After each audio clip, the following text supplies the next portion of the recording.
এই রাস্তা রাস্তার সুন্দর রাস্তা দেখুন। রাস্তার অবস্থাটা দেখো, ওই তো গাড়িতে দেখুন গোটা রাস্তাটার কি অবস্থা হয়েছে। তুমি দেখে দিয়ে মানুষ ওইভাবে এভাবে ধরতে হবে। যাচ্ছে, কত এই দেখছেন টোটো উল্টে যাচ্ছে, মানুষ খালি পড়ে যাচ্ছে। রাস্তাটা দেখা যাচ্ছে তো। শুনেই আসছে এইবার হবে সেইবার হবে, পঞ্চায়েতের আগে হবে, এই চলছে, রাস্তার দিকে কিছু আর হচ্ছে না। হ্যাঁ দেখুন এটা কি রাস্তা না মানুষ মারার পর হয়েছে।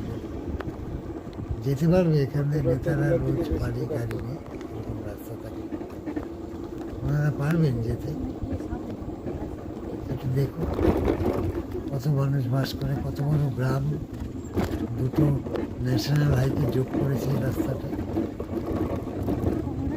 বল, এটা হিলি যাওয়ার সময় কামালপাড়ার আগে তুলসীপুর একটা মোড় আছে, এখান থেকে কামালপুর, এটা প্রতিরাম থেকে ডাইরেক্ট দিমু নিয়ে গেছে, সেই রাস্তায় যেয়ে উঠে দেবো।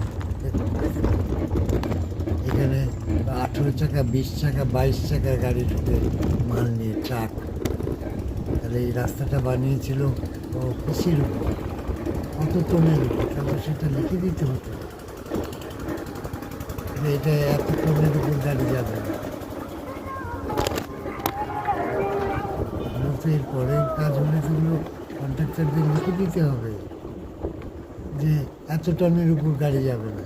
আর যদি ওখানে এত টনের গাড়ি যায় তাহলে সেই অত টনের রাস্তা বানাতে হবে। দেখুন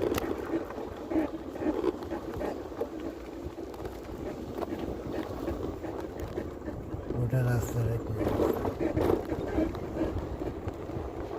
দেখুন কত টোটো যে হাটের দিন উল্টায় তার ঠিক ঠিকানা নেই। বলবো অনেকদিন ধরে তো বলছি, মানুষ যদি এরপর না দাঁড়িয়ে গেলে আর কী করে হবে? সবাই মিলে যদি গভর্নমেন্টটা না ওঠে তবে কি সরকারের কানে যাবে? বাচ্চাকে কানতে হবে, মাটির থেকে। দেখুন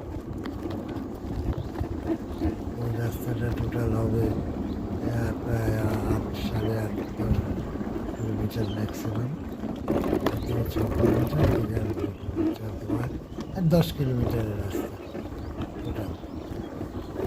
সেই রাস্তার অবস্থা কিছুই নেই, আস্তে আস্তে ঠিক আছে, এই জন্য আপনাদের ছাড়লাম।